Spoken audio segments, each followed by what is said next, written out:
Hi dears, അസ്സാം വലൈക്കും, welcome back. എല്ലാവർക്കും സുഖമാണെന്ന് വിശ്വസിക്കുന്നു. അപ്പോൾ ഇന്ന് ഞാൻ വന്നിട്ടുള്ളത് ഒരു വ്ളോഗുമായിട്ടാണ്. കൂടെ പിന്നെ മാങ്ങാപ്പുളിശ്ശേരിയുടെ റെസിപ്പി കൂടി ആഡ് ചെയ്യുന്നുണ്ട്. അപ്പം രാവിലെ തന്നെ നല്ല മഴ പെയ്യുന്നുണ്ട് പുറത്ത്. അപ്പം ഞാൻ നമ്മളങ്ങനെ മസ്കറ്റിൽ അതേ ശീലം തന്നെ, മുട്ടയും ബ്രെഡും തന്നെ കേട്ട നാട്ടിൽ വന്നാലും ബ്രേക്ക്ഫാസ്റ്റ്. കുട്ടികളൊന്നും ഉറങ്ങണീച്ചിട്ടൊന്നുമില്ല. അങ്ങനെ എളുപ്പത്തിൽ വേഗം 2 മുട്ടയും ഉണ്ടാക്കി ചായ ഉണ്ടാക്കി കുടിക്കുകയാണ്. ഞാൻ പുറത്തെ വാതിലൊന്നും തുറന്നിട്ടില്ല, കാരണം നല്ല മഴയും അതായത് നല്ല തണുപ്പും ഉണ്ട് രാവിലെ തന്നെ. ഇവിടെ മഴ നിന്ന് കഴിഞ്ഞ് കഴിഞ്ഞാൽ നല്ല ചൂടും, മഴ പെയ്യുമ്പോൾ ഒന്നൊന്നര മഴയാണ്. അപ്പോൾ ചായയും മുട്ടയെല്ലാം ഉണ്ടാക്കി ഞാൻ പുറത്തെ വാതിൽ പോയിട്ട് ചായ കുടിക്കുകയാണ്.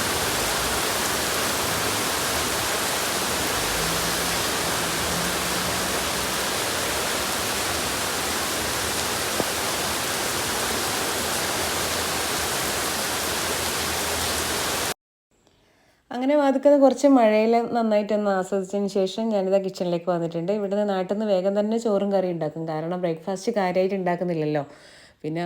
അവിടുന്ന് മസ്കറ്റിലുള്ള പോലെ കുറേ ഉറങ്ങുന്നുമില്ല. അപ്പോൾ വേഗം തന്നെ പണി തീർക്കും. അപ്പോൾ നല്ല പഴുത്ത ചേരിയില്ലാത്ത മാങ്ങ തൊലി കളഞ്ഞ് വെച്ചിട്ടുണ്ട്. നാട്ടുമാങ്ങ നല്ലതാണെന്ന് പറയും, പക്ഷേ ഞാനിപ്പോൾ ഷോപ്പിൽ നിന്ന് വാങ്ങിയ മാങ്ങ കൊണ്ടാണ് ഉണ്ടാക്കുന്നത്. അപ്പോൾ ഞാൻ ചട്ടിയാണ് എടുത്തിട്ടുള്ളത്. ചട്ടിയിലേക്ക് 2 മാങ്ങയും അതുപോലെ തന്നെ ഏകദേശം അര ഗ്ലാസോളം വെള്ളം കൂടിയും ചേർത്തിട്ടുണ്ട്. എന്നിട്ട് ജസ്റ്റ് ഒന്ന് അടച്ച് വെച്ചിട്ട് ഒരു 5 മിനിറ്റ് ഒന്ന് നമുക്ക് കുക്ക് ചെയ്യുക. അപ്പോഴേക്കും നമുക്ക് ഇതിന് വേണ്ടിയിട്ടുള്ള അരപ്പൊന്ന് റെഡിയാക്കി എടുക്കുക. അപ്പോൾ അതിന് വേണ്ടിയിട്ട് ഞാൻ 3/4 കപ്പ് തേങ്ങ എടുത്തിട്ടുണ്ട്. തേങ്ങയിലേക്ക് ഒരു 1/2 കപ്പ് യോഗേട്ട് ചേർക്കുന്നുണ്ട്. ഞാനിപ്പം വലിയ 2 മാങ്ങ എടുത്തുകൊണ്ടാണ് ഇത്ര തേങ്ങയും ഇത്ര യോഗട്ടൊക്കെ എടുക്കുന്നത്. അപ്പോൾ നിങ്ങൾ എടുക്കുന്ന മാങ്ങയുടെ എണ്ണം കൂട്ടുന്നുണ്ടെങ്കിൽ അളവ് കൂട്ടുക, കുറക്കുന്നുണ്ടെങ്കിൽ ഇതുപോലെ തേങ്ങേൻ്റെ എല്ലാം ക്വാണ്ടിറ്റി നിങ്ങൾക്ക് കുറക്കാം. അപ്പോൾ അതിലേക്ക് ഞാൻ ഒരു പിഞ്ച് മഞ്ഞൾ ആഡ് ചെയ്തിട്ടുണ്ട്. അതുപോലെ ഒരു 1/4 ടീസ്പൂൺ മുളക് പൊടി ആഡ് ചെയ്തിട്ട് നന്നായിട്ട് അരച്ചെടുത്തിട്ടുണ്ട്. അതിനുശേഷം ഇതാ നല്ലോണം മാങ്ങയിലേക്ക് ചേർത്ത വെള്ളമൊക്കെ നല്ലോണം ഇത് തിളച്ച് വരുന്ന ആ ഒരു ടൈമിൽ തന്നെ നമുക്ക് ഒരു 1/2 കപ്പ് ശർക്കര പാനി ചേർത്ത് കൊടുക്കാം. ലാസ്റ്റ് കുക്കായതിന് ശേഷം മധുരം കുറവോ അങ്ങനെ നിങ്ങൾക്ക് തോന്നുകയാണെങ്കിൽ വീണ്ടും ശർക്കര പാനിയോ അല്ലെങ്കിൽ കുറച്ച് പഞ്ചസാര ആഡ് ചെയ്ത് കൊടുത്താൽ മതി. അപ്പോൾ ഇനി ഇതിൽ നിന്ന് അതായത് മാങ്ങയും ശർക്കര പാനിയും എല്ലാം ഒന്നായിട്ട് കുക്കായിട്ട് വരട്ടെ. ഇനി നമുക്ക് ഇതിലേക്ക് ആഡ് ചെയ്യേണ്ട ശ്രദ്ധിക്കേണ്ട ഒരു കാര്യം എന്ന് പറയുന്നത്, വെളിച്ചെണ്ണ ചേർക്കുന്ന ആൾക്കാരുണ്ട്. ഇനി ഞാനിപ്പോൾ ആഡ് ചെയ്യുന്നത് 2 ടേബിൾ സ്പൂൺ ഗീ ആണ്. ഗീക്ക് പകരം ഒരിക്കലും വെളിച്ചെണ്ണ ചേർക്കാൻ പാടില്ല, അത് വേറെ തന്നെ ടേസ്റ്റ് ആയിരിക്കും. അപ്പോൾ ഗീ ചേർത്ത് കഴിഞ്ഞാലുള്ള മാങ്ങ പുളിശ്ശേരി എങ്ങനെ ഉണ്ടാവും നിങ്ങൾ ഒന്ന് ഉണ്ടാക്കി നോക്കുക, അത്രയും ടേസ്റ്റാണ്. അതായത് വേറെ എന്തോ ഡെസേർട്ടായിട്ട് പോലെയാണ് നമുക്ക് തോന്നുക ടേസ്റ്റ് ചെയ്യുന്ന ടൈമിൽ.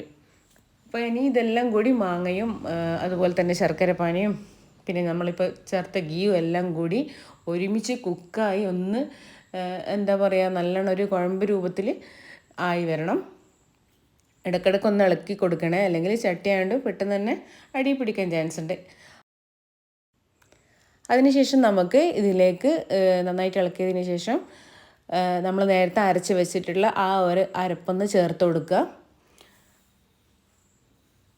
അരപ്പൊക്കെ ചേർത്തിട്ട് നല്ലോണം ഒന്ന് മിക്സ് ആക്കി എടുക്കുക.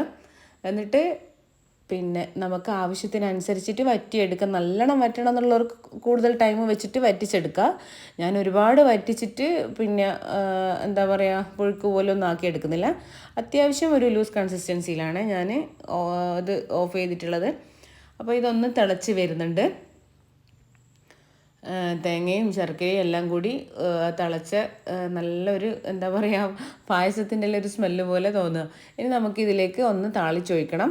താളിച്ചൊഴിക്കുമ്പോഴും നമ്മൾ വെളിച്ചെണ്ണയല്ല യൂസ് ചെയ്യുന്നത്, ഗീ തന്നെയാണ് യൂസ് ചെയ്യുന്നത്. അപ്പോൾ അതിൻ്റെ ഗീ ചേർത്തിട്ട് ഉണ്ടാക്കിയ മാങ്ങാ പുളിശ്ശേരി വേറെ തന്നെ ടേസ്റ്റാണ്. അതുപോലെ തന്നെ വെളിച്ചെണ്ണ ചേർത്തിട്ട് ഉണ്ടാക്കിയ മാങ്ങാ പുളിശ്ശേരി വേറെ തന്നെ ടേസ്റ്റാണ്. അപ്പോൾ ഞാൻ വലിയ ഒരു ടേബിൾ സ്പൂൺ ഗീ ചേർത്ത് അതിലേക്ക് കുറച്ച് കടുക് ഇട്ട് കറി ലീവ്സും ഇട്ടിട്ട് അതിലേക്ക് ഒഴിക്കുന്നുണ്ട്. നിങ്ങൾക്ക് വേണമെങ്കിൽ കായും മുളകും കൂടി ചേർക്കാം. എനിക്ക് കായും മുളകിൻ്റെ ആ ഒരു ഫ്ലേവർ അത്ര ഇഷ്ടമില്ലാത്തതുകൊണ്ട് ഞാൻ ചേർത്തിട്ടില്ല. ഓരോരുത്തരുടെ അനുസരിച്ചിട്ട് നിങ്ങൾക്ക് പിന്നെ മാറ്റം വരുത്താം. പക്ഷേങ്കിൽ ഗീക്ക് പകരം നിങ്ങൾ ഒരിക്കലും വെളിച്ചെണ്ണ ആഡ് ചെയ്യരുത്. ഗീ തന്നെ എടുക്കണം. അപ്പോൾ എന്തായാലും ഈ ഒരു റെസിപ്പി നിങ്ങൾക്ക് കണ്ടിട്ട് ഇഷ്ടമാണെങ്കിൽ എന്തായാലും ഒന്ന് ട്രൈ ചെയ്ത് നോക്കിയിട്ട് കമൻസിലൂടെ പറയണേ ടേസ്റ്റ് ഉണ്ടോ ഇല്ലയോ എന്നുള്ളത്. പിന്നെ ഇന്ന് മീൻ കിട്ടിയിട്ടില്ല ഇവിടെ, അതുകൊണ്ടാണ് പിന്നെ ഞാൻ ഈ ഒരു ഐറ്റംസ് എല്ലാം ഉണ്ടാക്കാമെന്ന് വിചാരിച്ചത്. മാങ്ങാപ്പുളിശ്ശേരിയും പിന്നെ അതുപോലെ മോര് കാച്ചിയൊക്കെയാണ് ഇന്നത്തെ ചോറും കറിയും. ചോറിൻ്റെ ഒപ്പരം പിന്നെ നല്ല മഴയായതിനെ കൊണ്ട് മീൻ കിട്ടിയിട്ടില്ല. പിന്നെ അതുപോലെ മോര് കാച്ചി റെഡി ആയിട്ടുണ്ട്. ചോറ് ഒരു ഭാഗത്തുനിന്ന് കുക്കാവുന്നുണ്ട്. അപ്പുറത്തെ കിച്ചണിൽ നിന്ന് ബീഫ് വേവുന്നുണ്ട്. അപ്പോൾ ഇതാണ് നമ്മുടെ മാങ്ങാ പുളിശ്ശേരി. കാണാൻ തന്നെ നല്ല രസമുണ്ട്. ചട്ടി തന്നെ നിങ്ങൾ ഉണ്ടാക്കാൻ ട്രൈ ചെയ്യുക കേട്ടോ.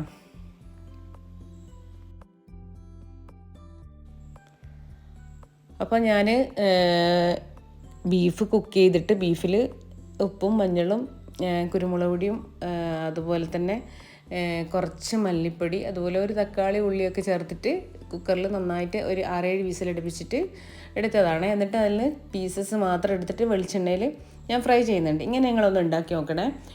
ഈ ഒരു ടൈപ്പ് ബീഫ് റോസ്റ്റ് നല്ല ടേസ്റ്റാണ്. വെളിച്ചെണ്ണയിൽ ഫ്രൈ ചെയ്യുന്ന ആ ഒരു ടൈമിൽ നല്ലോണം കറി ലീവ്സും ചേർത്ത് കൊടുക്കുക. എന്നിട്ട് അധികം ആളും ബീഫ് റോസ്റ്റ് ചെയ്യുന്ന സമയത്ത് അതിൻ്റെ സ്റ്റോക്കിൽ ബീഫ് നന്നായിട്ട് വറ്റിച്ചെടുക്കും. ഞാൻ നേരെ ഓപ്പോസിറ്റാണ് ചെയ്യുന്നത്. ഫ്രൈ ചെയ്തിട്ട് പിന്നെ ഫ്രൈ പാനത് കോരി മാറ്റുന്നില്ല, അതിലേക്ക് ഡയറക്റ്റ് അതിൻ്റെ സ്റ്റോക്ക് ചേർത്ത് കൊടുത്തിട്ട് നല്ലോണം വറ്റിച്ചെടുക്കും. എന്നിട്ട് ഈ ഒരു സ്റ്റൈൽ നിങ്ങളൊന്ന് ഉണ്ടാക്കി നോക്കും. എന്നിട്ട് പിന്നെ അതിലേക്ക് പിന്നെ ഫ്രൈ ചെയ്ത് വെച്ചിട്ടുള്ള ഉള്ളി ചേർത്ത് കൊടുക്കും. ഉള്ളിയും കറി ലീവ്സും ചേർത്തിട്ട് ഒന്നുകൂടി ജസ്റ്റ് ഒന്ന് വറ്റിച്ചെടുക്കും. അപ്പോൾ ഇതുപോലെ നിങ്ങളൊന്ന് റോസ്റ്റ് ഉണ്ടാക്കി നോക്കണേ.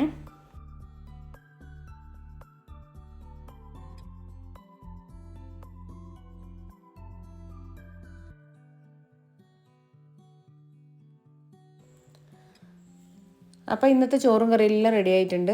ഞാൻ പറഞ്ഞല്ലോ മീൻ കിട്ടിയിട്ടില്ലെങ്കിൽ കുറച്ച് കഷ്ടപ്പാടാണ്, കുറച്ച് ഐറ്റംസ് കൂടുതൽ ഉണ്ടാക്കേണ്ടി വരും. മോര് കാച്ചിയതും അതുപോലെ തന്നെ പിന്നെ ബീഫ് റോസ്റ്റും പപ്പടമാണ് ഇന്നത്തെ ചോറിന്. മഴയത്ത് നല്ല ടേസ്റ്റായി. ഇതുപോലെയെല്ലാം ഉണ്ടാക്കി കഴിഞ്ഞ് കഴിഞ്ഞാൽ ഓരോരോ മൂഡ് വരണം. ഇവിടെ ഇതാ ഉച്ചയ്ക്ക് ശേഷം നല്ല വെയിലറിച്ചിട്ടുണ്ട്. അപ്പം പിന്നെ വിചാരിച്ചൊന്ന് മുറ്റയിലൊന്ന് ക്ലീൻ ചെയ്യാമെന്ന്. അങ്ങനെ ഞാൻ മുറ്റത്തേക്ക് ഇറങ്ങുമ്പോൾ ഞാൻ കമ്പനിക്ക് വിളിച്ചതാണ് മുഹമ്മദിനെ. അപ്പോൾ അവനിതാ പിന്നെ ഏണിയെടുത്ത് വെച്ചിട്ട് ഇളനീർ പറിക്കാം. ഒരുപാട് കഷ്ടപ്പെടുന്നുണ്ട് അത് പറിക്കാൻ വേണ്ടിയിട്ട്. കുറേ സമയത്തെ മെനക്കെടുത്തിന് ശേഷം താഴെ ഇളനീർ പറിച്ചിട്ടിട്ടുണ്ട്. പിന്നെ അടുത്ത പണി എന്ന് പറയുന്നത് മാങ്ങ പറിക്കലാണ്. നമ്മൾ നാട്ടിൽ എത്തുമ്പോഴേക്ക് ചക്കൻ്റെയും മാങ്ങൻ്റെ എല്ലാം സീസൺ കഴിഞ്ഞു പോലോ. അപ്പോൾ അതിന്മേൽ മാങ്ങ ഉണ്ടേനു 2 മാത്രമേ ബാക്കിയുള്ളൂ. അങ്ങനെ മുറ്റയെല്ലാം ക്ലീൻ ചെയ്ത് കഴിഞ്ഞ് പിന്നെ നമ്മൾ ഏകദേശം ഒരു 6 മണിക്ക് അങ്ങനെ തലശ്ശേരി പോയി.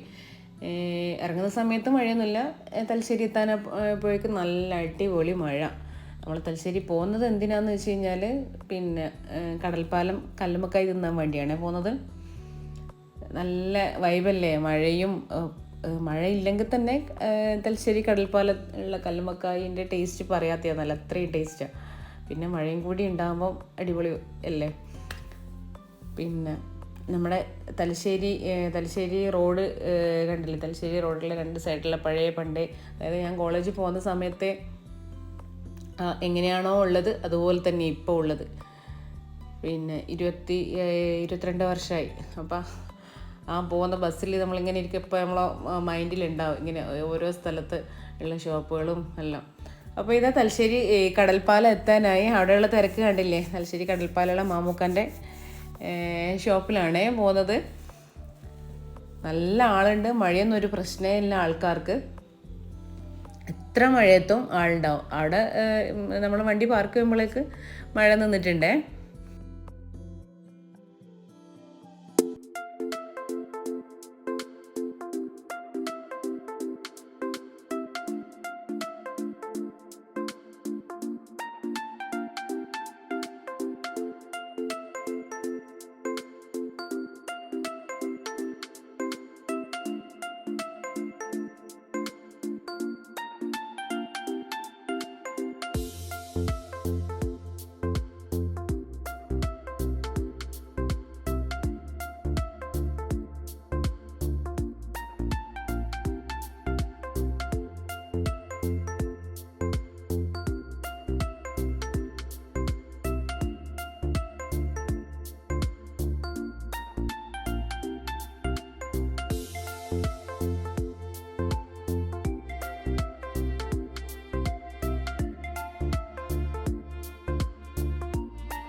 ഏകദേശം 30 കല്ലുമ്മക്കായി വാങ്ങിയത്. അതിൽ 2 ആൾ കല്ലുമ്മക്കായി കഴിക്കാത്ത 2 കുട്ടികളുണ്ട്.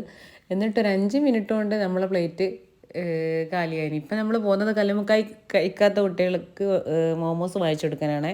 വാങ്ങിച്ചു കൊടുക്കാൻ പോയപ്പം അത് മോമോസ് ഫ്രൈ ചെയ്യുന്ന പിന്നെ ഓയിലൊന്നും കണ്ടിട്ട് വാങ്ങണം തോന്നുന്നില്ല. പക്ഷെ വേറെ വഴിയില്ലല്ലോ, കുട്ടിക്ക് എന്തെങ്കിലും എല്ലാം വാങ്ങിച്ചു കൊടുക്കണ്ടേ. അങ്ങനെ പിന്നെ കല്ലുമ്മക്കായും മോമോസെല്ലാം കഴിച്ചിട്ട് പിന്നെ നമ്മൾ നേരെ പോയത് മുഴപ്പിലങ്ങാട് വോക്ക് വേ ആണ്. അവിടെ പോയ ഉള്ള വൈബ് പറയണ്ട, നല്ല ആളുണ്ട്. പിന്നെ കുട്ടികൾക്ക് കളിക്കുന്ന ഇതും എല്ലാം കൂടിയും നല്ല തണുത്ത കാറ്റും, പിന്നെ അവിടുന്ന് നമ്മളെ മസ്കറ്റിലുള്ള 2 ഫാമിലിനെയും കണ്ട് അങ്ങനെ കുറേ വർത്താനെല്ലാം പറഞ്ഞ് ഒരു നല്ലൊരു ദിവസം. അപ്പോൾ ഇതൊക്കെയാണ് ഇന്നത്തെ ദിവസത്തെ വിശേഷങ്ങൾ. പിന്നെ അതുപോലെ മാങ്ങാപ്പുളിശ്ശേരിയുടെ റെസിപ്പി ഇഷ്ടപ്പെട്ടിട്ടുണ്ടെങ്കിൽ തീർച്ചയായിട്ടും ഒന്ന് ട്രൈ ചെയ്ത് നോക്കണം. എന്നിട്ട് ടേസ്റ്റ് ഉണ്ടെങ്കിൽ ഇല്ലെങ്കിൽ എല്ലാം നിങ്ങൾ കമൻസിലൂടെ അറിയിക്കണം. അപ്പോൾ ഇൻഷാ അല്ലാഹ് അടുത്ത നല്ല റെസിപ്പി ആയിട്ടോ അല്ലെങ്കിൽ വ്ളോഗുമായിട്ട് വരുന്നവരേക്കും ബൈ, താങ്ക് യു.